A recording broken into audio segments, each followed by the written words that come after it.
ओम शांति। ओम शांति। 12 फरवरी। मीठे बच्चे, जी बाबा। ये कयामत का समय है। रावण ने सबको कब्र दाखिल कर दिया है। बाप आए हैं अमृत वर्षा कर साथ ले जाने। ये कयामत का समय है। कयामत का समय माना वो समय जब वो सब कुछ होता है जो कभी नहीं हुआ हो। कयामत का मतलब ही है कि वो चीज़ें सब होना जो कभी ना हुआ हो, जो ख्यालों ख्वाबों में ना सोचा गया हो, जिसकी उम्मीद ना की गई हो। कयामत का समय। रावण ने सबको कब्र दाखिल कर दिया है। कब्र दाखिल कर दिया है माना शरीर सबके घूमेंगे, लेकिन सोचने समझने की जो काबिलियत है वो अब नहीं रही है। डिसीजन नहीं ले सकते सही और गलत का, भेद नहीं कर सकते सही और गलत के बीच में। आज के समय में मनुष्य आत्माएं मुख्यतः दो चीज़ों के बीच में डिसीजन लेती हैं बस, या तो स्वार्थ या फिर समाज।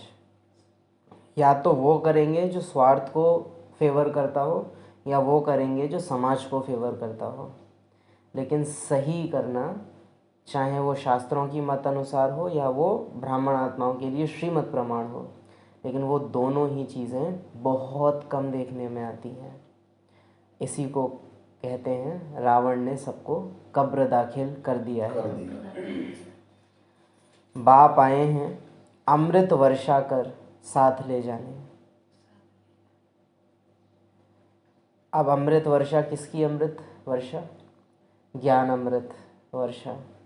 ज्ञान से क्या हो? बुद्धि ने जो निर्णय लेने की शक्ति एकदम खो दी है, वो निर्णय शक्ति वापस आए। और वो जो डिसीजन लेना है वो डिसीजन छोटी छोटी चीज़ों में लिया जाता है। छोटी छोटी चीज़ों में वो डिसीजन लिया जाता है। अभी आप यहाँ से उठ कर के जाएंगे, 50 बातें आपको बाहर सुनने को मिलेंगी। परिस्थिति प्रमाण सेंटर से भी अलग अलग बातें सुनने को मिलेंगी। लेकिन इन सब बातों को सुनते हुए ज़्यादा उन बातों में ना जा कर के अब घर जाना है।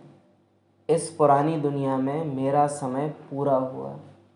कल का भी जो मुख्य अभ्यास था उसको सामने रखते हुए हम श्रीमत फॉलो करें। सबसे पहले हम अपने पुरुषार्थ पर कुछ भी ऊंच नीच ना आने दें। वो छोटी छोटी चीज़ों में दिखेगी कि क्या मेरे पर ज्ञान अमृत की वर्षा हुई है। बारिश में हम बाहर जाते हैं तो क्या होता है? शरीर भीग जाएगा। जब ज्ञान अमृत में भीगे हैं तो उसका असर दिखेगा। या छाता लगा रखा है कि बारिश में तो निकले हैं लेकिन छाता लेके निकले हैं। बारिश में तो गए, 1.5-2 घंटे रहे लेकिन सूखे सूखे रहे आए, और पता चला कि छाते में तो थोड़ी बहुत भीग जाते हैं, लेकिन फिर पता चले कि रेन कोट पहन रखा है। उसी की तो कहावत है रावण में, सदा भ्रष्ट वही द्वे दल माही, जिए भालू कब निश्चल नहीं। प्रश्न है, शिव बाबा को भोला भंडारी क्यों कहा जाता है? उत्तर है, क्योंकि शिव भोलानाथ जब आते हैं तो गणिकाओं, अहिल्याओं, कुब्जाओं का भी कल्याण कर उन्हें विश्व का मालिक बना देते हैं। माना बाबा ये नहीं देखेगा कि सामने जो बैठा है वो पार्ट में क्या है, पर बाबा देखेगा कि वो आत्मा है। वो न देह देख रहा है न पार्ट को देख रहा है, वो देख रहा है आत्माओं को। अब हम अपने लिए कहलवाना चाहते हैं ना कि हम बाबा के भोले बच्चे हैं। बाबा को बुद्धिमान बच्चे पसंद हैं या भोले बच्चे पसंद हैं? क्या कहो? बुद्धिमान। और वो तो एक वो अलग चीज़ हो जाती है। जब बाबा ये प्रश्न पूछता है ना तो वो जो चालाकी वाला बुद्धि है, तो बाबा बोलते हैं ये बुद्धिवानों की बुद्धि हूँ मैं। मैं चाहूँ तो किसी में भी बहुत बुद्धि भर सकता हूँ, लेकिन कोई चालाक दिल वाला हो, काले दिल वाला हो, उसको भोले दिल वाला नहीं बना सकता, भगवान भी नहीं बना सकता। बुद्धि गंदगी है, बुद्धि में गंदगी है, उसको भगवान साफ कर सकता है ज्ञान द्वारा, लेकिन दिल में कालापन है वो भगवान नहीं कर सकते। उसके लिए ड्रामा लगता है। विघ्न परिस्थितियाँ जब आती हैं तब दिल का कालापन निकलता है, वो जो नुकसान होता है और आत्माएं रोती हैं, पश्चाताप करती हैं, उससे उसको आप ज्ञान से ठीक नहीं कर सकते। तो बाबा जब यहाँ बता रहे हैं कि भोलेनाथ क्यों हैं, क्योंकि आत्माओं के न शरीर को देख रहे न पार्ट को देख रहे, वो देख रहे हैं आत्माओं को। तो भोलेनाथ के हम बच्चे कौन हुए? भोले बच्चे हुए। तो भोले कैसे बन सकते हैं हम? बाबा भोलेनाथ क्यों हैं? क्योंकि न पार्ट को देख रहे न देह को देख रहे। हम कब बनेंगे भोले? अच्छा, बाबा ऐसा विशेष कुछ सेकंड के लिए करते हैं या सदा की दृष्टि बाबा की वही है? सदा की है। हमारी भी दृष्टि हमेशा वो सेट हो जाए तो भोलेनाथ के भोले बच्चे कहे जाएंगे। आते भी देखो पतित दुनिया और पतित शरीर में है तो भोला हुआ ना। भोले बाप का डायरेक्शन है, मीठे बच्चे अब अमृत पियो, विकारों रूपी विष को छोड़ दो, अब अमृत पियो, विकारों रूपी विष को छोड़ दो।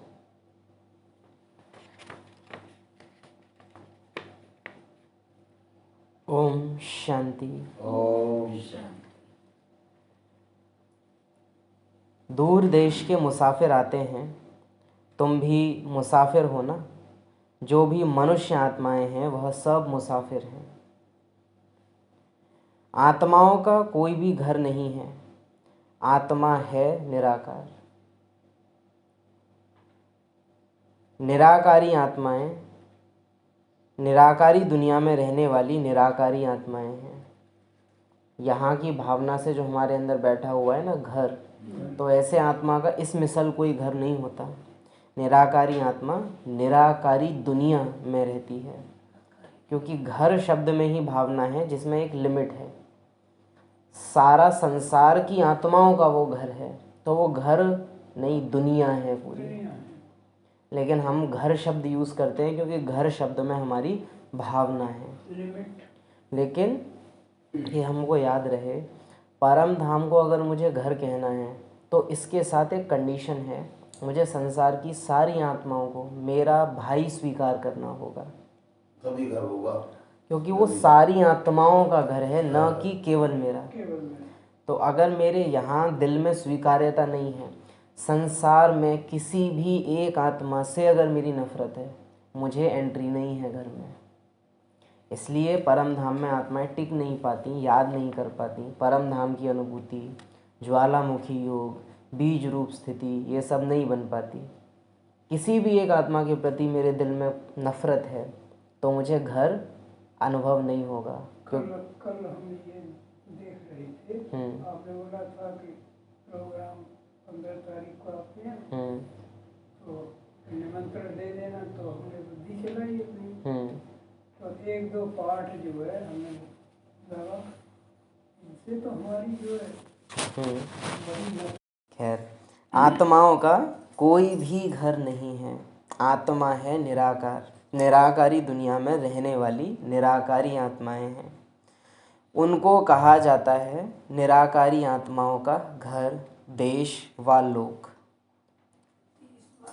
माना वो हमारी जगह है, वो मेरा स्थान है, उसको कहा जाता है निराकारी आत्माओं का घर, देश व लोक। अब देखिए, हर एक शब्द का अपना मायना है। यहाँ घर में अगर जा सकते हैं तो घर से फिर आ भी सकते हैं, घर की एक लिमिट होती है। देश कहें तो देश में भी आया जाया जा सकता है। लोक या दुनिया, ये शब्द बहुत बड़े हैं। अगर हम लोक शब्द भी कहें तो भी एक लोक से दूसरे लोक आना जाना होता है। लेकिन अगर हम कह दें कि परम धाम मेरी दुनिया है, तो दुनिया से आप बाहर नहीं जा सकते। दुनिया में सब कुछ होता है। दुनिया का मतलब ही है कि मेरा सब कुछ वही है। दुनिया का मतलब जैसे आकाश है, आप किधर भी चले जाओ हमेशा आकाश के अंदर हर ही जगह रहोगे। आकाश है, हर जगह जिधर उसी तरह से परम धाम मेरी, कहीं चलेंगे तो सूरज ऐसे लगेंगे हमारे साथ ही चल रही है। चंद्रमा ऐसे दूर परम धाम मेरी दुनिया, तो दुनिया माना ही मैं कहीं भी हूँ, मैं हूँ घर में। परम धाम मेरी दुनिया का मतलब है कि ये दुनिया भी इसके ऊपर परम धाम। फिर चाहे मैं सूक्ष्म वतन में हूँ उसके ऊपर भी परम धाम। चाहे मुझे घर याद नहीं भी है तो भी मैं घर में हूँ, क्योंकि घर मेरी दुनिया है। और दुनिया हर जगह होती है। दुनिया की कोई लिमिट नहीं होती, कोई हद नहीं होती। कोई स्थान नहीं होता विशेष। तो आज बहुत अच्छा बाबा ये परम धाम के लिए अलग अलग शब्द यूज़ कर रहे हैं। उसको कहा जाता है निराकारी आत्माओं का घर, देश व लोक। इनको जीवात्माओं का देश कहा जाता है। वह है आत्माओं का देश। फिर आत्माएं यहाँ आकर शरीर में जब प्रवेश करती हैं तो निराकार से साकार बन जाती हैं। ऐसे नहीं कि आत्मा का कोई रूप नहीं है, रूप भी ज़रूर है, नाम भी है। इतनी छोटी आत्मा कितना पार्ट बजाती है इस शरीर द्वारा। हर एक आत्मा में पार्ट बजाने का रिकॉर्ड भरा हुआ है। रिकॉर्ड एक बार भर जाता है, फिर कितना बारी भी रिपीट करो वही चलेगा। वैसे आत्मा भी शरीर के अंदर रिकॉर्ड है। एक है आत्मा के अंदर पार्ट बजाने का रिकॉर्ड भरा हुआ है, और फिर बाबा बोल रहे हैं आत्मा इस शरीर के अंदर रिकॉर्ड है। यानी एक आत्मा के अंदर ये पक्का है कि मुझे नीचे जाके पार्ट बजाना है, तो एक है आत्मा की वो खींच कि मुझे नीचे जाना है। फिर दूसरा है जैसे ही वो शरीर में आएगी तब उसको ये इमर्ज होने लगेगा कि मुझे पार्ट में क्या करना है, मुझे जाना है और मुझे करना है। ये बिल्कुल ऐसे ही आप समझो जैसे दादी का था ना, मैं कौन, मेरा कौन और मुझे क्या करना है, जैसे ये बातें थीं। उसी तरह से आप इसको समझिए कि मैं कौन, आत्मा, मेरा पार्ट है अभी और मुझे पार्ट में जा कर के क्या करना है। तो पहले आत्मा जागती है परम धाम में भी, फिर उसके बाद उसको अपना पार्ट नीचे खींचता है। अभी ठीक इसका उल्टा हो रहा है, तब ठीक इसका उल्टा होता है कि मैं आत्मा, फिर मेरा पार्ट है नीचे, फिर आत्मा पार्ट में खिंचती है, और जैसे ही प्रवेशता होती है आत्मा की पार्ट में, मुझे क्या करना है यह उसको इमर्ज होता है। रिकॉर्ड एक बार भर जाता है, फिर कितना बारी भी रिपीट करो वही चलेगा। अब इसका अर्थ इतना गहरा कि अनेक आत्माएं चाहे कहीं की भी हों, कैसी भी हों, वो सब आत्माएं क्या कर रही हैं, जो रिकॉर्ड उनमें भरा हुआ है वो पार्ट बजा रही हैं। उनके पार्ट से क्या उन आत्माओं पर कोई दोष या लेप शेप लगता है? नहीं लगता है। और अगर आप कहें कि कोई बुरा पार्ट बजा रहा है या कोई अच्छा, सिंपल एक बात पकड़ के चलना, पार्ट में चाहे अच्छे में फंसे या बुरे में फंसे, बंधन दोनों का होता है। और ऐसा नहीं समझना बिल्कुल भी कि अच्छा पार्ट बजा रहे हैं तो बंधन कम है और बुरा पार्ट बजा रहे हैं तो बंधन ज़्यादा है, ऐसा नहीं है। चाहे कोई बहुत वंडरफुल पार्ट बजाता हो, चाहे कोई बहुत क्रिमिनल वाला पार्ट बजाता हो, बाबा के आगे दोनों बच्चे आए, है ना, और बाबा ने उसको कहा, बच्चे तुम देह नहीं देही हो, अब देह सहित सर्व संबंध भूलो। अब दोनों में से जो भूला, बाबा ये नहीं कह रहा है कि बच्चे बुरे को भूलो या अच्छे को भूलो, देह सहित देह के सर्व संबंध भूलो। खेल पूरा हुआ। बाबा ये नहीं कह रहे हैं कि तुम्हारा जो अच्छा वाला पार्ट था वो पूरा हुआ या बुरा वाला जो पार्ट था वो पूरा हुआ, खेल पूरा हुआ। खेल पूरा हुआ। अब जिसका पार्ट थोड़ा क्रिमिनल वाला रहा है या जिसका पार्ट ठीक नहीं रहा है, देखा जाए तो उसके लिए ज़्यादा सहज है अपने पार्ट को भुलाना, क्योंकि उसके पार्ट में आकर्षण वैसे भी नहीं है। लेकिन जिन्हों का पार्ट थोड़ा अच्छा रहा है ना, बजाने में बहुत, उसमें आकर्षण है। तो इस परिस्थिति अनुसार आप देखेंगे, वैसे तो फर्क ही नहीं पड़ता कि आपका पार्ट पीछे क्या था। बाबा से जब आप मिले और बाबा से मिलने के बाद भी किसी भी क्षण आपने वो डिसीजन कब लिया कि ये पार्ट है, ये जो कुछ भी हम कर रहे हैं, कि डायलॉग निकल रहा है, ये पार्ट है, ये मैं नहीं हूँ, ये मेरा नहीं है, ये पार्ट है जो ड्रामा अनुसार मुझे मिला है। मेरी तो दुनिया ही और है, मेरी दुनिया ही और है। जब तक ये नहीं होता है तब तक सतो प्रधानता पार्ट में नहीं आती, न्यारापन नहीं आता। वो आज स्थिति ऊंची, फिर कल फिर नीची, फिर ऊंची, फिर नीची, ऐसे ऐसे वो खेल पाल चलता रहता है। हम कहेंगे कि जो हम लोग कह रहे हैं ना अभी कि हमारी स्थिति बहुत अच्छी है, आप ऐसे समझिएगा कि कोई का दम घुट रहा हो, बहुत एकदम सांस ना आ रही हो, और 1 सेकंड के लिए कोई गेट खोल के और फिर बंद कर दे, तो वो जो 1 सेकंड के लिए भी उसको ऑक्सीजन मिली है, उसको भी कैसी लगेगी? अच्छी लगेगी, अच्छा महसूस होगा। तो ये जो हम पूरी तरह से बंधन में हैं, और कभी कभी हमें लग जाता है ना कि आज मेरी स्थिति बहुत अच्छी है, वास्तव में भी वो कोई अच्छी स्थिति नहीं है। वो जो आत्मा की एक्चुअल स्थिति है, जिसमें वो एवर हैप्पी है, हमेशा आनंद में है, जिसको बाबा अतीन्द्रिय सुख कहते हैं, वो इतनी वंडरफुल स्टेज है जिसका हमें कोई अंदाज़ा नहीं है। हमने उसको शायद आज तक चखा भी ना हो, वो इतनी ऊंची स्टेज है। लेकिन हम इतने ज़्यादा बंधन में हैं कि वो कोई एक थोड़ा सा भी कहीं से कुछ बंधन हल्का सा भी ढीला हो जाए, खुलना तो हम नहीं कहते, सांस मिल जाए, हल्की सी भी सांस मिल जाए तो हमें लगता है कि अरे बहुत बड़ी बात हो गई। लेकिन ऐसा है नहीं, अभी हम बहुत बंधन में हैं। रिकॉर्ड भर जाता है, फिर कितनी बारी भी रिपीट करो वही चलेगा। वैसे आत्मा भी शरीर के अंदर रिकॉर्ड है, जिसमें 84 जन्मों का पार्ट भरा हुआ है। जैसे बाप निराकार है, वैसे आत्मा भी निराकार है। अब हम आत्माओं के अंदर क्या वंडरफुल चीज़ है कि एक तो है पार्ट सब आत्माओं के अंदर भरा हुआ है, दूसरा है हम आत्माओं का जो पार्ट है उसमें पार्टनरशिप है भगवान के पार्ट की भी। ये वंडरफुल डबल पार्टधारी, ये स्वमान अभी तो खैर आता नहीं है, पर कोई अव्यक्त मुरलियों में ये होता है। बाबा बोलते हैं डबल पार्टधारी, वरदान आया करते थे पहले। तो डबल पार्टधारी माना क्या कि लौकिकता का पार्ट तो है, एक तो है कि मैं आत्मा, ये मेरा शरीर और मैंने इस शरीर में जो पार्ट मुझे बजाना है बजाया। दूसरा है मैं आत्मा, ये मेरा शरीर, इसमें मेरा पार्ट। भगवान आया और भगवान का जो काम है आत्माओं को जगाने का, वापस घर ले जाने का, उसका पार्ट भी मेरे पार्ट द्वारा चले। आप समझ पा रहे हैं? मैं तो जो मेरा पार्ट है वो बजाया ही। जैसे अभी भी मेरे लौकिक संबंधी हैं, हम उनके लिए खाना पीना सब कुछ करेंगे, लेकिन अब भगवान की पार्टनरशिप जब इसमें हो जाएगी तो अब वो मेरे बच्चे नहीं रहेंगे। उनकी बुद्धि में है कि ये मेरी माँ है, मेरी बुद्धि में है कि भगवान इनकी माँ है। बाबा के बच्चा है ये सब। तो मैं कौन हुआ? डबल पार्टधारी, जैसे ब्रह्मा बाबा। इसको आप कह सकते हो 1% में ब्रह्मा बाप समान स्थिति,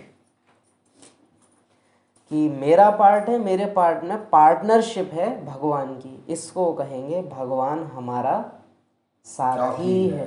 कल भी बाबा कह रहे थे ना, कोई बच्चा जो है सुनाने वाले से सुनने वाला प्यारा हो जाता है, प्यारा हो सकता है। उसमें बैठ कर जो है, उसमें बैठकर मैं सुनाता हूँ, क्योंकि जो सुनने वाला है वो ज़्यादा प्यारा है। तो सिंपल, जो बाबा की नज़र से देख रहा है, अगर मैं चाहता हूँ ना कि भगवान मेरा साथी बने, तो भगवान साथी किसको चुनेगा? भगवान का कार्य है विश्व परिवर्तन का, भगवान का कार्य है आत्माओं को वापस ले जाने का, देह सहित देह भान से निकालने का। तो जो आत्मा अपने देह भान को ढीला करे और दूसरों को भी आत्मा देखने की अभ्यासी है, उसका भगवान साथी बनता है। क्योंकि भगवान टाइम पास करने नहीं आया है, टाइम फिनिश करने आया है। तो मौज मनाने नहीं आया है वो कोई मेरे साथ कि अरे बच्चा बड़ा बढ़िया है, चलो इससे मैं बैठ के बात करूँ, नहीं। उसका काम है यहाँ, वो पार्ट बजाने आया है। तो वो पार्ट में देखेगा कि मेरा पार्ट है ये, अब मेरे पार्ट किसके द्वारा चल सकता है। बीज है कपास का तो उगेगा ज्वालामुखी की मिट्टी में, काली मिट्टी में। बीज है इसका तो ये पीली मिट्टी में उगेगा। बीज है जीवन मुक्ति का तो ये उसी में उगेगा जो खुद अपने जीवन से मुक्त होने का अभ्यास कर रहा है। तो डबल पार्टधारी भगवान हमारा साथी वो कब बन सकता है, इसका प्रैक्टिकल हम पहले तो समझें इसको और फिर देखें कि क्या मैं उस तरह से हूँ कि भगवान मेरा साथी बने। तो जिसमें 84 जन्मों का पाठ भरा हुआ है। जैसे बाप निराकार वैसे आत्मा भी निराकार है। ब्रह्मा बाप में या दादियों में विशेषकर से हम कहेंगे कि ब्रह्मा बाप और दादी गुलजार हैं या मम्मा हैं, आदि रत्न हैं, जितने भी हैं, इन सब के पार्ट में ये खुद उतने नहीं हैं जितना बाबा है। आप बिल्कुल ऐसे समझिएगा कि ये खुद 1% है, बाकी 99.99% में बाबा भरा हुआ है। इसलिए भगवान समान आत्माएं हैं बिल्कुल, कि इनमें ये नहीं है, इनमें वो है जो किसी में नहीं होता। तो इनमें कह सकते हैं कि भगवान इनमें है, भगवान का पार्ट इनमें, भगवान का पार्ट इनमें है। हमारे में परसेंटेज बहुत कम है। अगर हम हाँ वो 0 पॉइंट कुछ वो निकलेगा। कभी कभी ऐसा होता है कि हम कोई को आत्मा देखें, वो भी अगर वो बात नहीं कर रहा है, तो अगर वो बात कर रहे हैं या हिलडुल रहे हैं तो वो हमको भी विस्मृति हो जाएगी। और वहीं आप दादियों को देखें, बाबा मम्मा को देखें, दीदी को देखें, तो हमेशा जब से बाबा के बने वो उनके अंदर गूंद गया कि भगवान इनके थ्रू दूसरों को देख रहा है ना। हम 1 मिनट अभ्यास नहीं कर सकते बैठकर केवल एकाग्र होकर के मैं आत्मा हूँ। हाँ, ये भी आप देखिएगा कि हम अभ्यास नहीं कर सकते और वो स्वरूप है, वो स्वरूप है, और वो शुरू से स्वरूप है, शुरू से, और हम आदि से अब तक अभ्यासी भी ठीक से नहीं हो पाएंगे। और फिर हम कहते हैं कि बाबा स्वर्ग में तो आ ही जाएंगे, तो अंतर पड़ जाता है, बहुत अंतर पड़ जाता है ना। तो हम देखें कि भगवान की पार्टनरशिप मेरे साथ कितनी परसेंटेज में है, और मेरे जो प्लान हैं वो पार्टनरशिप बढ़ाने के हैं कि नहीं हैं। बिजनेसमैन आया है, पूछ रहा है मकान खाली है, अपनी संस्था चलानी है मुझे, हम बाबा को अपना लौकिक घर देने को तो तैयार हैं, पर बाबा को बुद्धि देने को वहाँ पार्टनरशिप उसको चाहिए। बाबा कहते बुद्धि दे देना, बाकी घर मढ़ैया तेरी चमचा कटोरी वो सब मैं अपने आप यूज़ कर लूँगा, वो मत दे, तू अपनी बुद्धि दे दे, बाकी तो बस तू मेरे वश। और इससे देह भान डरता है कि अगर बुद्धि उसको सरेंडर हो गई तो ईगो का कोई अस्तित्व नहीं बचता, फिर मेरे में आ गया तो मैं बचेगा नहीं, और मैं को जिंदा रहना है, तो वो मेरे को मैं मुझसे दूर रखता है ताकि मैं मेरे में रह सके। तो ये खेल से हम बचें, रावण ने कब्र दाखिल कर रखा है। जैसे बाप निराकार वैसे आत्मा भी निराकार है। आकाश भी पोलार है, नाम तो आकाश है, बगैर नाम कोई चीज़ होती नहीं। मनुष्य कहते हैं परम पिता परमात्मा, अब दूर देश में तो सब आत्माएं रहती हैं, यह साकार देश है, इसमें भी दो का राज्य चलता है, राम राज्य और रावण राज्य। बाप कभी बच्चों के लिए दुख का राज्य थोड़े ही बनाएंगे।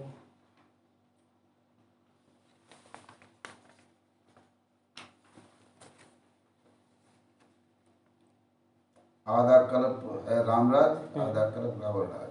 बाप कभी भी बच्चों के लिए दुख का राज्य नहीं बनाएंगे। कहते हैं ईश्वर ही दुख सुख देते हैं।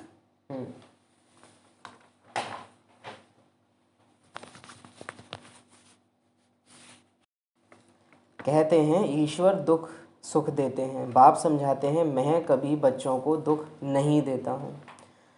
तो श्रीमत पर हम चल रहे हैं और हमको दुख मिल रहे हैं, तो अभी मैं बाबा का बना नहीं हूँ।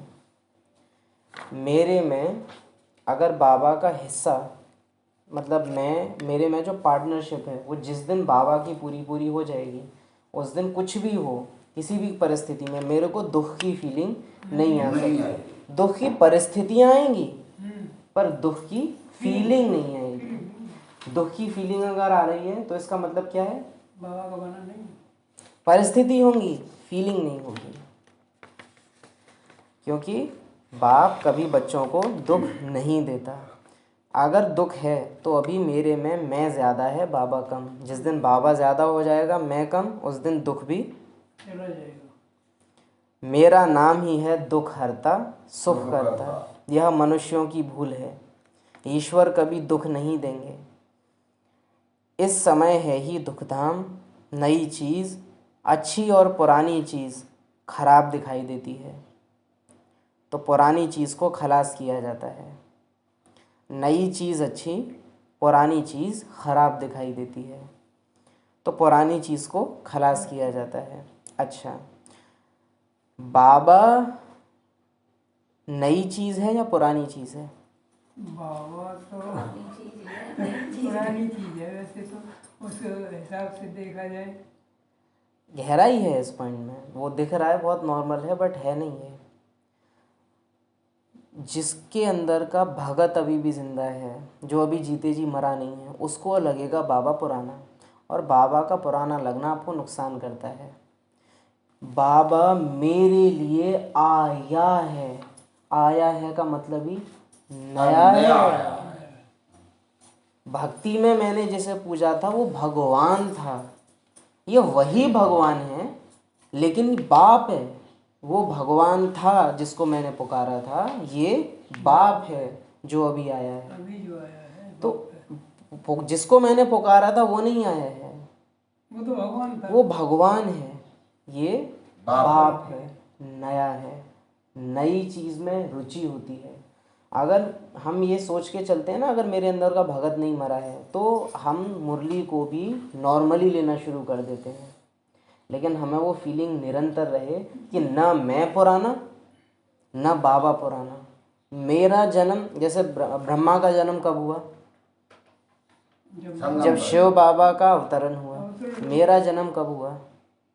शिव बाबा के साथ, शिव बाबा के साथ। अगर हम अपना जन्म उस सन से मानते हैं जिस सन में हम पैदा हुए हैं, और ये लिटरली हम कितना कहें अभ्यास का, लेकिन बहुत छोटी छोटी चीज़ों के अभ्यास हैं ये। तो हम लौकिक में चले गए फिर तो हाँ, पुरानी क्योंकि दुनिया अभी में भी पहुंच अगर गए। हम पूछे ना हम कब पैदा हुए, आप पाएंगे नेचुरल उत्तर वो आता है जो डेट ऑफ बर्थ है। डेट ऑफ बर्थ वो जबकि डेट ऑफ पार्ट के बर्थ की है। पार्ट वो शरीर पैदा हुआ है उस दिन, आत्मा का पार्ट शुरू हुआ था उस थोड़ी दिन। पैदा हुई है। आत्मा का जन्म तब से है जब शिव जयंती हुई, जब शिव का आना हुआ, तब से मेरा जन्म है।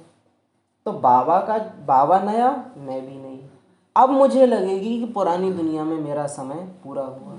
अब मुझे ये भी फील हो जाएगा कि संगम का समय बीत रहा है। अब मुझे ये भी फील हो जाएगा कि बाबा जाने वाला है। लेकिन अगर मेरी डेट ऑफ बर्थ बाबा से पहले की है, आप सोच के देखिए, बात थोड़ी अजीब लगेगी आपको। पुराना हो गया, तो फिर मैं पुराना हूँ, बाबा नया हो फिर गया। बाबा नया हो गया, मैं पुराना हो गया। फिर मुझे बाबा के ज्ञान के ऊपर मेरा अनुभव हावी होगा, हाँ क्योंकि बाबा नया है, नया है, मैं पुराना हूँ, मुझे बाबा से ज़्यादा पता है। मुझे बात अच्छी है बाबा की। बाबा कहते हैं नई चीज़ अच्छी, पुरानी चीज़ खराब दिखाई देती है।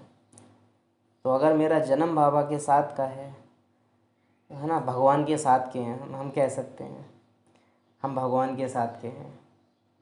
तो अगर भगवान के साथ के हम नहीं हैं तो हमें वो पुराना लगेगा नहीं। ऊपर भाई ये जो नई चीज़ अच्छी, पुरानी चीज़ खराब। अब पूरे दिन इसकी चेकिंग करके देखें, मुझे नई चीज़, नया नया ज्ञान अच्छा लगता है या पुरानी दुनिया, है ना। आज भी हमारे अंदर इतना द्वैत और द्वंद्व है कि एक तरफ बाबा दिखाई देवे तो बाबा भी अच्छा लगता है, लेकिन अगर अभी पुरानी दुनिया में कोई फ़ोन की एडवर्टाइजमेंट दिख जाए तो रुचि है उसमें। दो चीजें होती हैं। अभी अब हुआ था पार्ट में कुछ समय पहले कि मॉल्स में जाना रहा था, बहुत बड़े बड़े वो मॉल्स थे, तो वहाँ पर शो केस है, उसमें फ़ोन लगे रहते हैं। आपको अगर चला के देखना है तो मतलब इतने महंगे महंगे फ़ोन कि 1 लाख, 1.5 लाख के, 2 लाख के वो फ़ोन हैं। आप वैसे उनको कभी लेके छू भी नहीं पाओगे, लेकिन वो वहाँ एक तार से जुड़े रहते हैं कि उनको लेके भाग नहीं सकता कोई, लेकिन हाथ में लेके चला सकता है। तो आत्माओं में इतना वो रुचि रहती है उसके प्रति कि हम इसको देखें। तो उस समय अपने अंदर की चेकिंग रहती है कि उसको छू भी रहे हैं, उठा भी रहे हैं, देख भी रहे लेकिन हैं, ये लेकिन अपने अंदर अब ये नहीं कि अरे हम छुएंगे नहीं, फिर तो डर है तुमको। स्मृति है, लेकिन कि पुरानी दुनिया है, ये भी जड़ी भूत है, ये भी पराई चीज़ है। तो अब नुमाइश लगी हुई है, आप गए होंगे या जाएंगे, जो भी रहेगा देखने, तो वहाँ पूरे टाइम आप घूमें, आपको बहुत शोरगुल, झूले, चमक धमक, ये सब कुछ दिखता है। तमाम आइटम जो आप पूरे साल में नहीं देखेंगे, वो देखेंगे। इतनी वंडरफुल आपकी परीक्षा और अभ्यास दोनों हो सकता है ऐसे स्थानों पर कि अब देखो कि मेरा पुराने से ममत्व कितना निकला है। आप देख रहे हो सब कुछ, लेकिन याद आपको आ रहा है समय पूरा हुआ। तो प्रैक्टिकल घर में रह के आपको उतना पता नहीं चलेगा कि समय पूरा हुआ, लेकिन ऐसे स्थान जहाँ आकर्षण है, माया की पांप है, वहाँ आपको पता चलता है कि समय पूरा हुआ है। नई चीज़ अच्छी, पुरानी चीज़ खराब, हम कैच करें इसको। नई चीज़ अच्छी, पुरानी चीज़ खराब। और अगर पुरानी चीज़ अच्छी लग रही है तो नई खराब ना लगे, अच्छी भी नहीं लगेगी। नई चीज़ खराब किसको नहीं लगती? रुचि नहीं होगी, रुचि नहीं होगी आपकी। इस समय सब तमो प्रधान है, इनको कयामत का समय कहा जाता है। सभी मनुष्य जैसे कि मरे पड़े हैं। आप चेकिंग कीजिएगा कि जो जैसे आप सबके पार्ट हैं, आप अनुभवी हो गए हैं, तो नए कपड़े आपको कोई ला के देवे, आपको खुशी होगी वो कपड़े देख के, लेकिन आप पहनना पसंद पुराने ही करते हैं क्योंकि वो आरामदायक है। और आरामदायक भी क्या है कि शरीर को और वो कपड़े भी हमारे हिसाब से ढल गए हैं। नया कपड़ा हम क्यों स्वीकार नहीं करते? क्योंकि अब उसको ढलने में टाइम लगेगा। बाबा का बनना माना एडजस्ट करना, और वो एडजस्टमेंट अच्छा है, लेकिन जो संस्कार है ना कि नई चीज़ के हिसाब से हम एडजस्ट नहीं होते। अच्छी लगती है हमको, नया कपड़ा ला के दिया, हम उसको लाएंगे, सेफ में रख देंगे, लेकिन उसको स्वीकार करें, उसको पहनें, उसको यूज़ में लाएं, वो संस्कार। वो पुराना यूज़ करना हम पसंद करते हैं। तो पुरानी चीज़ अच्छी लग रही है तो नई चीज़ बुरी नहीं लगेगी, लेकिन रुचि नहीं आएगी। तो इसका थोड़ा सा अटेंशन हमको चाहिए। इस समय सब तमो प्रधान है, इनको कहा कयामत का समय कहा जाता है। सभी मनुष्य जैसे कि मरे पड़े हैं, सबकी ज्योति उझाई हुई है। बाप आते हैं सबको जगाने। ये प्रैक्टिकली आप समझिएगा, बाबा आया है क्या करने? जगाने। अगर मैं जाग रहा हूँ तो जो आत्मा जाग रही है उसकी निशानी क्या होगी? और हम इसको कई एग्जाम्पल से समझ सकते हैं। जैसे बाबा कहते हैं कि तुम हो मैसेंजर, फिर बाबा कहते हैं तुम हो, मुरली में आया था, हाँ, तुम हो रूहानी सेना के कमांडर, तुम हो रूहानी सेना के सैनिक, है ना, रूहानी यात्री। हाँ, रूहानी यात्री हो। अब आप चाहे यात्री को उठा के देखें, चाहे हम एक सैनिक को उठा के देखें, चाहे हम एक मैसेंजर को उठा के देखें, मैसेंजर भी एक स्थान पर नहीं रहता, यात्री भी एक स्थान पे नहीं रहता, सैनिक भी एक स्थान पे नहीं रहता। यात्री, सैनिक, मैसेंजर, इन तीनों को अलग अलग लोगों से मिलना होता है। ये 4 दिन कहीं हैं, 4 दिन कहीं हैं, 4 दिन कहीं हैं। इनका लौकिक रहने का स्थान भी बदलता रहता है, इनका खान पान भी बदलता रहता है, इनकी वेशभूषा भी एडजस्ट, ड्रेस सेम रहेगी लेकिन वो परिवर्तन आता रहेगा। सोने उठने बैठने खाने जो भी कपड़े होंगे, बाहर की चीज़ों में सब में परिवर्तन आता रहेगा, आते जाते रहेंगे। मैं बाबा का बना हूँ, मेरे जीवन में अब तक कितने इस तरह के परिवर्तन आए हैं, तीनों को ही आप चेक कीजिए। आप मम्मा बाबा दादियों को आप चेक करेंगे, संबंधी छूटे, सेवाओं के क्षेत्र पे गए, नए नए सेंटर जाना पड़ रहा है, कभी इस बेड सो रहे हैं, कभी उस। हमारा तो इसी में देहभान रहता है कि हमको तो अपने ही घर पे नींद आती है। घर स्थान पे, घर में भी स्थान, घर में भी स्थान है कि इस वाले कमरे में नहीं, इसी वाले कमरे में नींद आती है। अच्छा, कमर में प्रॉब्लम है या कुछ शरीर में दिक्कत है तो गद्दा वो एक अलग चीज़ है, लेकिन एक वो कि आप अच्छे से अच्छा दे दो, लेकिन नींद नहीं आती। जब नींद आएगी ना तो न कमरा देखेगी, न कमरा देखने को मिलेगा, जगह हो गई, चलते फिरते आज को नींद आ जाएगी। ये जो हमारा आराम हमने बना रखा है ना, हाँ। छोटी छोटी छोटी चीज़ों से हमने एसोसिएशन बना रखी है अपनी, ये चीज़ दिखाती है कि अभी हम जागे नहीं हैं। जो आत्मा जाग जाएगी वो मुक्त होगी, आज़ाद होगी, और आज़ाद होने की निशानी है उसके ड्रामा में जो परिस्थितियां हैं वो बहुत जल्दी जल्दी परिवर्तन में आएंगी। जितना मैं जाग रहा हूँ, जितनी जागने की स्पीड ज़्यादा है, उतना ही ड्रामा मुझे परिवर्तन लाएगा। बाहर मेरे सामने जो परिस्थितियां हैं वो बहुत तेज़ बदलेंगी, और अगर मैं जाग नहीं रहा हूँ तो सब थम जाएगा, रुका रुका रुका रुका रहेगा। आप लास्ट टाइम तक भी दादियों को देखना, ट्रैवल करते रहे हैं, खान पान भी सेंटर सेंटर बदलता रहा है, जगहें बदलती रही हैं, जो लोगों से मिल रही हैं वो बदलते रहे हैं, तो परिवर्तन रहा है पार्ट में। हम क्या चाहते हैं कि कोई परिस्थिति ना आवे, लेकिन जगाने का मतलब ही क्या है, परिवर्तन आएगा, सीन बदलेंगे आपके आगे। बाप आते हैं सबको जगाने, माया रावण ने काम चिता पर बिठाए कब्र दाखिल कर दिया है। सभी सो गए हैं, अभी बाप ज्ञान अमृत पिलाते हैं। सत्यनारायण की सच्ची कथा तो है नहीं, तुमने कितने सत्यनारायण की कथाएं सुनी होंगी, फिर सत्यनारायण कोई बनते हैं क्या और ही गिरते जाते हैं। अच्छा चलो, मैंने मुरली सुन ली, उसके बाद भी अगर मेरा गिरना चालू है तो सत्यनारायण की कथा, मुरली सत्यनारायण की कथा नहीं है। और सच कहें तो इस पेज पर जो लिखा है वो भी मुरली नहीं है। ईश्वरीय महावाक्य हैं ये भले, लेकिन मुरली नहीं है। मुरली ये आत्मा के लिए है। और अगर मुरली की सबसे पहली श्रीमत अपने को आत्मा समझो, उसी को फॉलो नहीं किया जा रहा है। बाप आया हुआ है, मौत सामने खड़ा है, खेल पूरा हुआ, ये जो मूल बातें हमने अगर अभी तक दिल से मानी हुई नहीं है तो ये मुरली मेरे लिए जादू का काम नहीं करेगी। इसका जादू मेरे पे नहीं चलेगा। इसका जादू काम तभी करेगा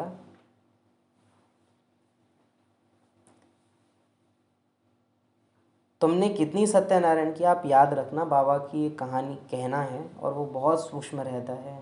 मैं केवल बच्चों से बात करता हूँ। अब जितने भी वाइट ड्रेस पहन के बैठे होते हैं सब सोच लेते हैं कि बाबा ने हमसे कहा है, और वो कह रहा है आत्माओं से।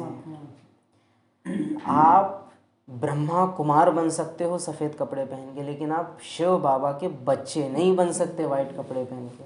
आप काले कपड़े में बाबा के बच्चे हो सकते हो, और आप सफ़ेद कपड़ों में रावण के हो सकते हो। हम ये समझ ही नहीं पाए हैं इतने साल ज्ञान में चल के कि वो इन सब चीज़ों से बहुत परे है। वो निराकार है। तुम उसको साकार की चीज़ों से दिखा लोगे कि बाबा मैं तो आपका हूँ। अरे हम तो कह रहे हैं पूरा देश डिक्लेयर कर दो कि बाबा आज से ये देश, भारत का झंडा हटा के आप शिव बाबा का झंडा डिक्लेयर कर दो, राष्ट्रीय ध्वज, तो भी बाबा तुमको अपना नहीं कहेगा। बाबा को अपना कहने के लिए हम क्या कर रहे हैं, हम यहाँ की प्रॉपर्टीज़ पे बाबा को चिपकाते जा रहे हैं, और वो मेरे तक में चिपका हुआ नहीं है। वो मुझे भी आया है एक उद्देश्य के साथ कि इसको लेके जाना है।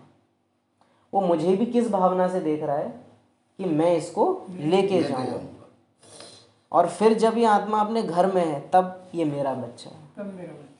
और हम क्या कर रहे हैं कि बाबा ये सब आप ही का तो है। आप बहुत डिफरेंस है बाबा के दृष्टिकोण में और मेरे में बहुत अंतर है। हम चाह रहे हैं बाबा ये सब आपका, बाबा कह रहा है ये क्या, तू तक यहाँ मेरा नहीं है, इस दुनिया में तो तू तक पराया है मेरे लिए। मेरी दुनिया में चल तब जानू कि मेरा है। तो श्रीमत पर चलो तभी मेरा वन, मेरे जैसा वन तो तब मेरा है। मैं केवल बच्चों के सामने प्रत्यक्ष होता हूँ। मुरली केवल उसी के लिए मुरली है जो बच्चा है। बाकी आपके हाथ में कागज़ ज़रूर है, उस पर कुछ शब्द अक्षर ज़रूर लिखे हैं, पर वो मुरली नहीं बनेगी। क्योंकि मैं केवल बच्चों के सामने प्रत्यक्ष होता हूँ। मैं केवल बच्चों से बात करता हूँ। मेरी नज़र केवल बच्चों पर जाती है, और बच्चे बनना मासी का घर नहीं है। अच्छा सुख कहाँ होता है? यहाँ नहीं हो सकता। सुख मिलेगा दूसरे जन्म में, जब पुरानी दुनिया ख़त्म हो, स्वर्ग की स्थापना हो जाएगी। सुख वहाँ होता है जहाँ अपनापन होता है। अगर स्वर्ग में, हम सिंपल एक बात बोल रहे हैं, स्वर्ग में पहला राउंड पूरा हो गया है ना, ब्रह्मा आत्मा ने अपनी राजाई बजाई, दूसरे जन्म में तो ब्रह्मा आत्मा नहीं बनेगी विश्व महाराजन, और आत्माओं को चांस मिलेगा। सिर्फ अगर ऐसा हो जाए ना कि ब्रह्मा और मम्मा, इन दोनों आत्माओं को आप गेम से बाहर निकाल के घर ले जाओ, 1 सेकंड कोई देवी देवता वहाँ रुक नहीं सकता।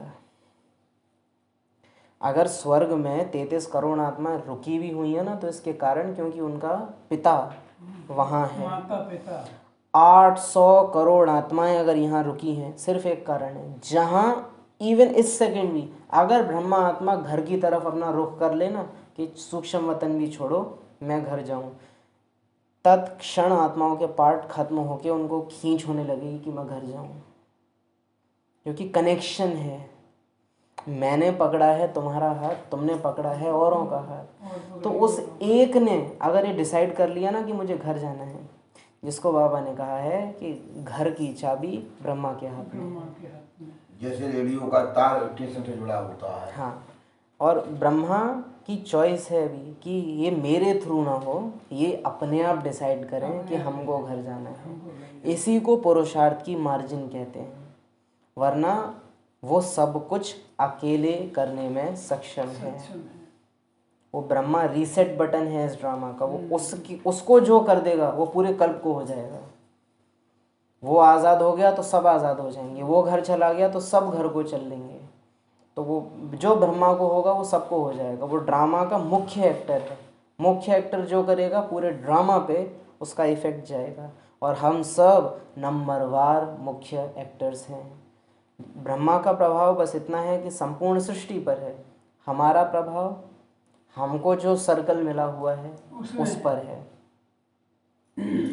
जो बाबा मुझे करेगा वो हमारे पार्ट जितने भी थे, जहाँ कनेक्शन है हमारा पार्ट का। आप अगर मास्टर प्रजापिता अपने को इस चीज़ में समझना चाहें तो रॉन्ग नहीं है वो, जिसको बाबा मास्टर ब्रह्मा कई बार कहते हैं। सुख मिलेगा दूसरे जन्म में, जब पुरानी दुनिया खत्म हो, स्वर्ग की स्थापना हो जाएगी। अच्छा, लिबरेट किससे करते हैं? रावण के दुख से। यह तो दुखधाम है ना, यह शरीर तो यहाँ ख़त्म हो जाते हैं, बाकी आत्माओं को ले जाते हैं।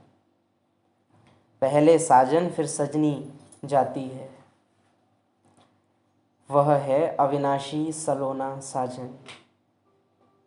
अविनाशी सलोना साजन बहुत सुंदर लगता है। वह है अविनाशी सलोना साजन, सबको दुख से छुड़ाए, पवित्र बनाए, घर ले जाते हैं। इन्होंने मेहनत की है तब पूजे जाते हैं। कोई को पता नहीं माला क्या चीज़ है, ऐसी ही माला फेरते रहते हैं। बाबा बॉम्बे में लक्ष्मी नारायण के मंदिर में जाते थे, माला फेरते थे, राम राम राम जपते थे, क्योंकि फूल एक ही बाप है ना, फूल को ही राम राम कहते हैं। फिर सारी माला पर माथा टेकते हैं, ज्ञान कुछ भी नहीं, रावण का रूप बनाते हैं, अर्थ कुछ भी नहीं समझते। सेम वैसे ही है, हम मुरली पढ़ रहे हैं, अर्थ नहीं समझ रहे, अनुभव नहीं कर रहे हैं, तो वही सेम बात हो जाती है कि माला फेर रहे हैं लेकिन अनुभव नहीं है, मालूम कुछ भी नहीं है। किसको भी पता नहीं कि आखरीन भी रावण है कौन, जिसको मारते हैं फिर जिंदा हो जाता है। वास्तव में 5 विकार स्त्री के, 5 विकार पुरुष के, इसको कहा जाता है रावण। 10 सर वाला, उनको मारते हैं। सारे बाबा सारे विश्व का राज्य भाग्य देते हैं, इसलिए इनको शिव भोला भंडारी कहते हैं। हमको कई बार आता है कि इसमें बाबा को एक एडिशन और करनी चाहिए थी, 5 विकार स्त्री के, 5 विकार पुरुष के और 5 विकार बूढ़ों में, क्योंकि वो अपने को अलग ही समझते हैं। मतलब ऐसा है कि अगर कोई में वृद्धावस्था है तो वो इस तरह से ज्ञान में बिहेव करते हैं कि हम में तो विकार हैं ही नहीं, हम में तो 5 विकारों में से कुछ, क्योंकि हम तो अनुभवी हैं। ना वो अपने को स्त्री समझते हैं ना पुरुष, लेकिन एक जो अभिमान अंदर रहता है कि हमने बहुत उम्र रही है या ऐसा, वो जो भान है अंदर, वो ज्ञान को जैसा है वैसा अंदर जाने नहीं देता है। अगर मैं अनुभवी हूँ तो फिर बाबा का पाठ मेरे लिए क्या मायने रखता है, मैं ही अनुभवी हो गया। जब पिता देखते हैं ना कि बच्चे उससे ज़्यादा समझदार हो गए, उसकी बात काटने लगे हैं, तो फिर पिता दखलंदाजी देना बंद कर देते छोड़ हैं। देते वहाँ पे।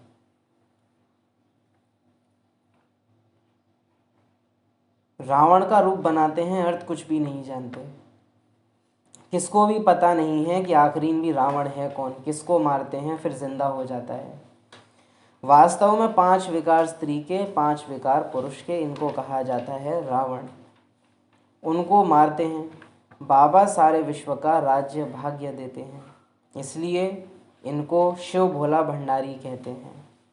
हम सब ना बहुत सहज होता है ये कहना कि बाबा देख रहा है ना, या बाबा तो सबका है, या हम कहीं भी चले जाएं बाबा तो हर जगह है। लेकिन प्रैक्टिकल में हमारी जो स्टेज है वो हमको बता देती है कि बाबा मेरा है या नहीं है। बाबा मेरा है तो उसकी निशानी क्या होगी, मेरा दुख मिटेगा कि जैसा है वैसा रहेगा। दुख से तो कोई फर्क ही नहीं। दुख सुख दोनों की स्टेज से ही न्यारी आत्मा हो जाएगी। एक तरफ हम ये भी कह रहे जा रहे होते हैं कि बाबा मेरा है, सारे सब बाबा देख लेगा, और दूसरी तरफ हमको दुख भी होता जाता है। तो वास्तव में हमारी हालत इतनी फंसी हुई और दयनीय है, ना तो हम यही मान पा रहे हैं कि बाबा अभी तक मेरा बना नहीं है, और क्योंकि ये स्वीकार नहीं होगा तो वास्तव में कभी बन भी नहीं पाएगा, और ये अनुभव भी ये गलतफहमी भी रहेगी कि बाबा मेरा है। बाकी जो स्वर्ग के लायक नहीं है वह विष पीना छोड़ते ही नहीं। बाप कहते हैं बच्चे अभी यह अंतिम जन्म पावन बनो। यह विकार तुमको आदि मध्य अंत दुखी बनाते हैं। क्या तुम इस एक जन्म के लिए विष पीना नहीं छोड़ सकते हो? मैं तुमको अमृत पिलाकर अमर बनाता हूँ, फिर भी तुम पवित्र नहीं बनते हो। विष बिगर, सिगरेट शराब बिगर रह नहीं सकते हो। मैं बेहद का बाप तुमको कहता हूँ बच्चे इस एक जन्म के लिए पावन बनो तो तुमको मैं स्वर्ग का मालिक बनाऊंगा। सामने जो बच्चे बैठे हैं बाबा के बहुत नए हैं, क्योंकि बाबा स्वर्ग का लालच रख रहे हैं सामने। लेकिन वास्तव में बात यह है कि स्वर्ग तो फिर भी 2500 साल रहेगा, बाबा 100 साल के लिए है केवल। वो भी उन 100 सालों में से हम कितने साल यूज़ कर चुके हैं, बीत चुके हैं कितने साल? 90 साल। 90 साल हम पूरे कर चुके हैं संगम के, और बहुत थोड़ा सा समय बचा है, क्योंकि अब अचानक का पार्ट सामने चलना है। उस अचानक के समय में अब जितना हम कर सकते हैं बाबा के प्रति उतना हम करें।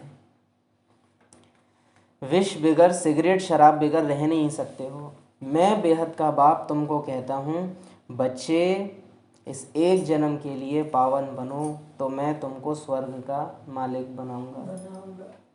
ऐसे में बहुत दिल आती है कि हम पढ़ें, बच्चे तुम मेरी श्रीमत पर चलकर तो देख, तेरे लिए सब मार्ग न खोल दूँ तो कहना। तू मेरे लिए अपना तन अर्पण करके तो देख, निरोगी कंचन काया ना बना दूँ तो कहना। वो पूरी जो चलती है ना कि तू ये करके तो देख, तेरे लिए मैं ये ना कर दूँ तो कहना। अब इस पूरे में हमको दिक्कत पता है क्या है, कि बाबा मुझसे कह रहा है कि तू ये करके तो देख, और हम चाहते हैं कि बाबा आप ही कुछ कर दो, मैं कुछ नहीं करूँ, हमको कुछ ना करना पड़े। लेकिन हमको ये एहसास रहे कि अंतिम समय है, अंत के भी अंत का भी अंत है, अब एंड है। बच्चे इस अंतिम जन्म, एक जन्म के लिए पावन बनो तो तुमको स्वर्ग का मालिक बनाऊंगा।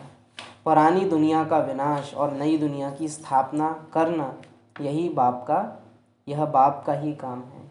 क्या है बाप का काम? पुरानी दुनिया की नया नई दिन दुनिया की स्थापना।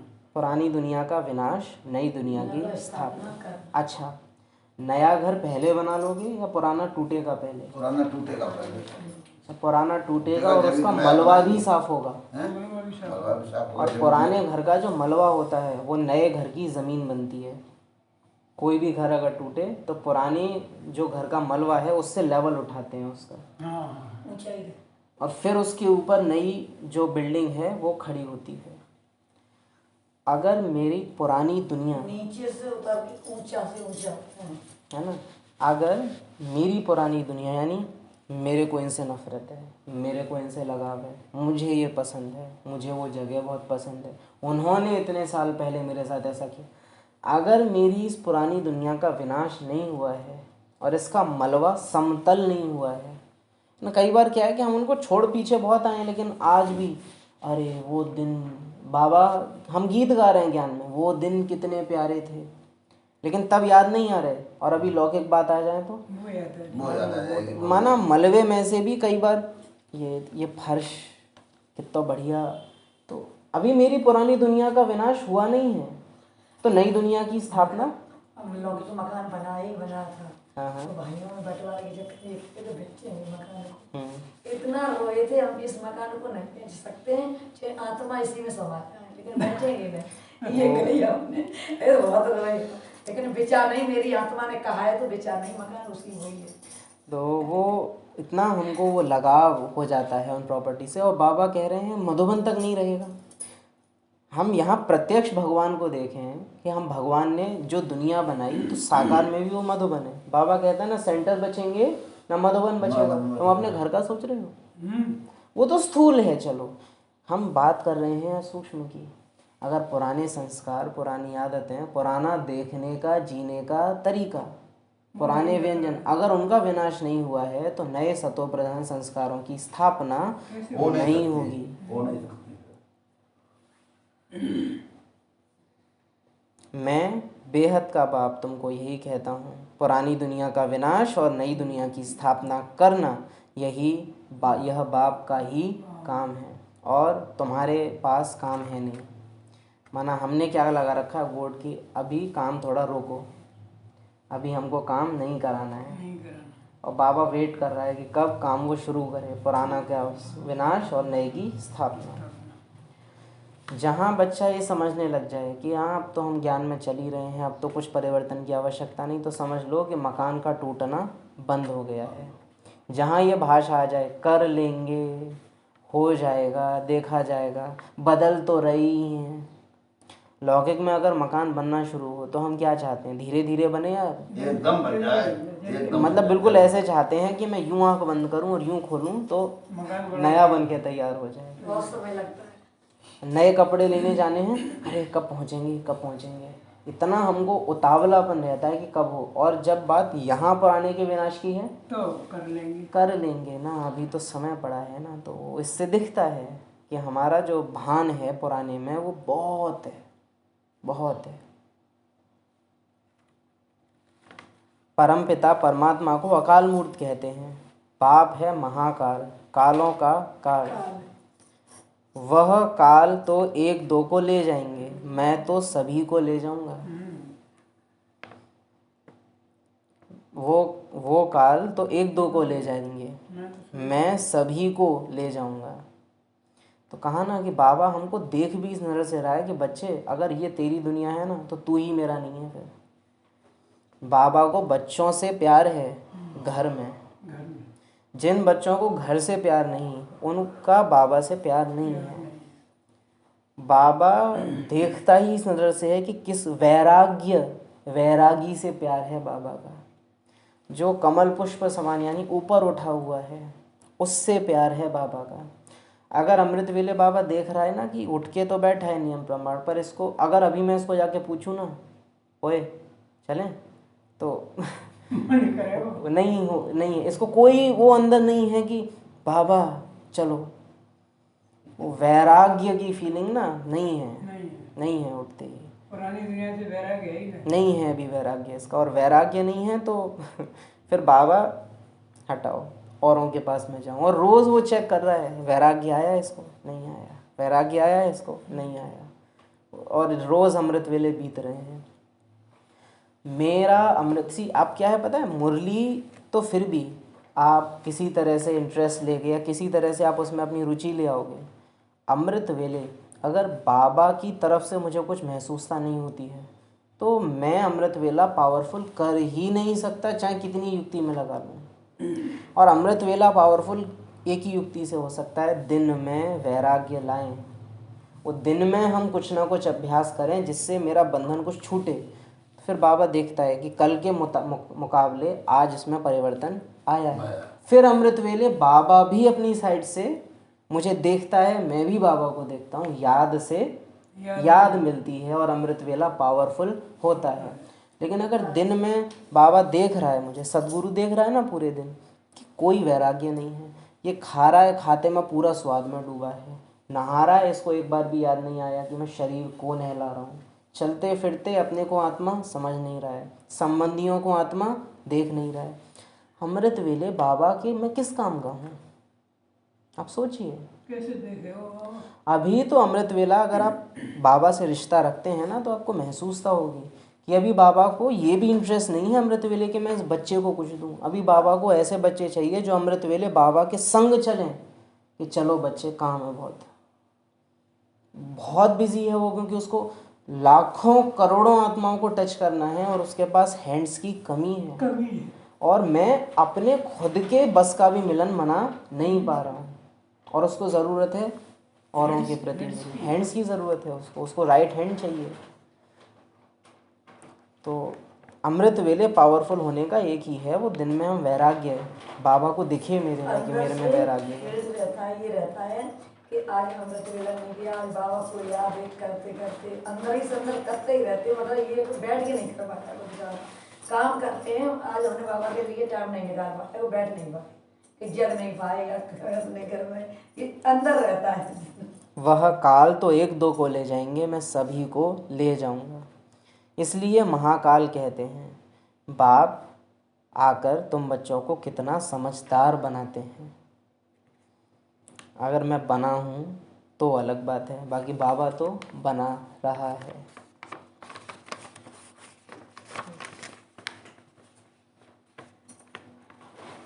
अच्छा मीठे मीठे सिकिलधे बच्चों प्रति बाप दादा का याद प्यार,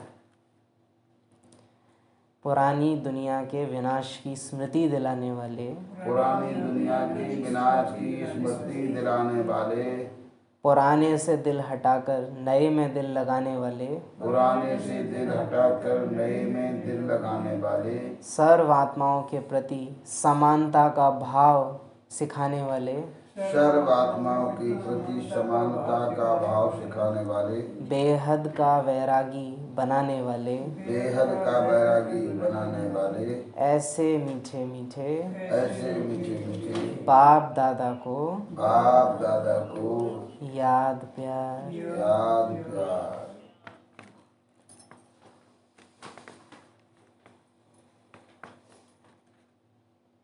ओम शांति। ओम।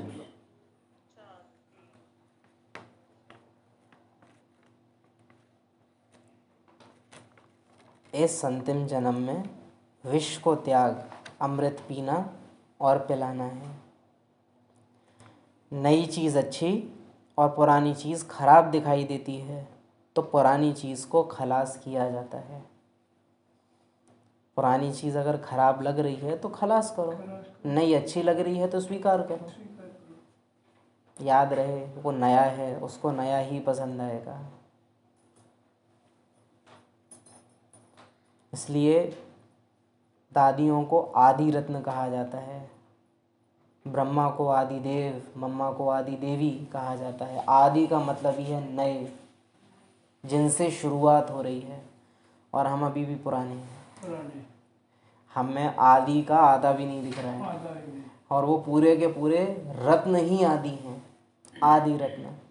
तो ये नए और पुराना आज बहुत मुख्य है आज की मुरली से। ये चेकिंग हमको अंदर आज चाहिए। डबल पार्टधारी जो आज कहा कि बाबा की पार्टनरशिप कितनी है मेरे पार्ट में, और दूसरा नई चीज़ से दिल लगानी है, पुरानी से हटानी है। पुरानी चीज़ बुरी है, नई चीज़ अच्छी।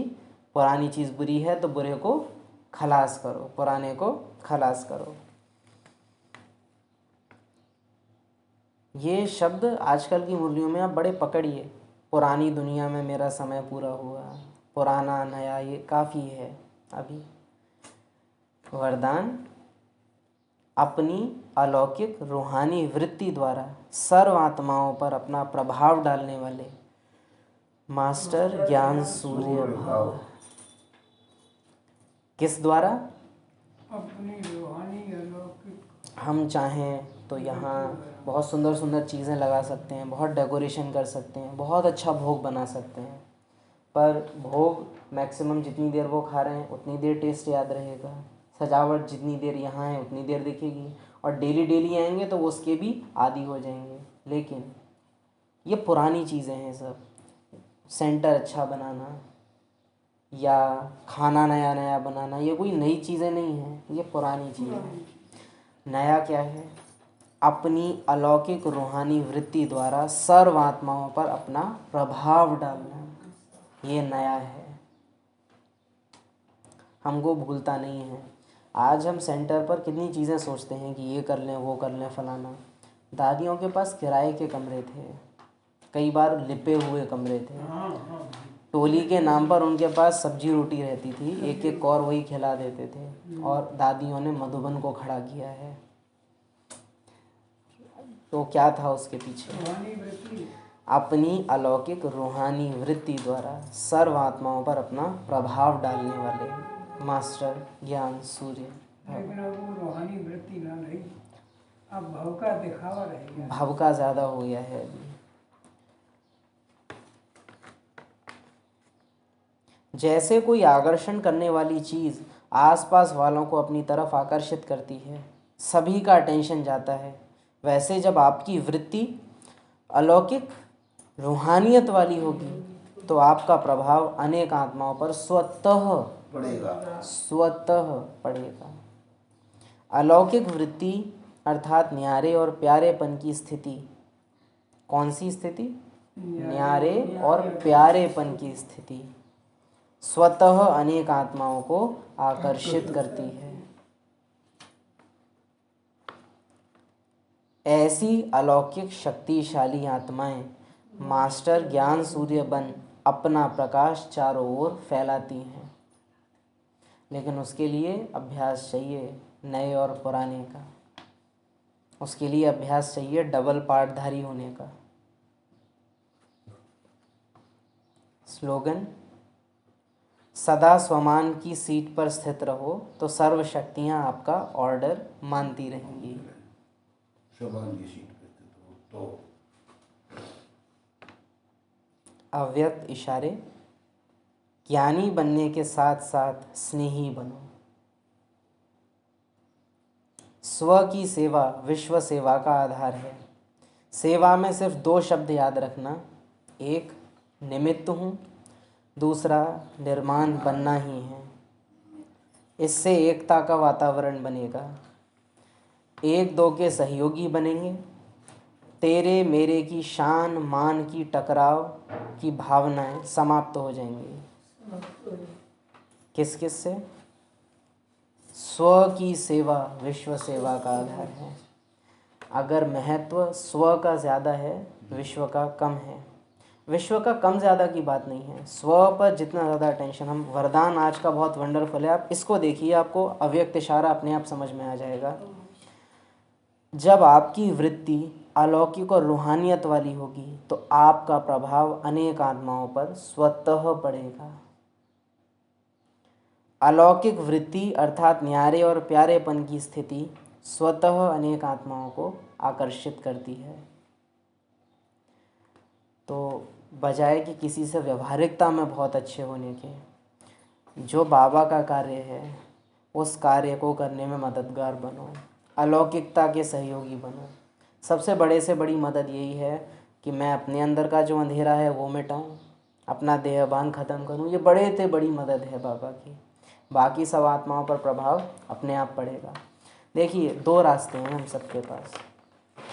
एक है मेरे पास ना करोड़ों रुपए आ जाएं ताकि जितनी भी आत्माएं आएँ उन सबको मैं साधनों से इतना संपन्न कर दूं जो किसी को कोई दिक्कत ना हो। एक तरीका ये है। दूसरा ये है कि इतनी दिल वाली आत्माएं आएँ कि उनको अगर पट पे भी बिठा दें तो भी वो संतुष्ट हैं, कि वो हर परिस्थिति में साथ चलने वाले हैं। तो आप कौन सा रास्ता चुनोगे?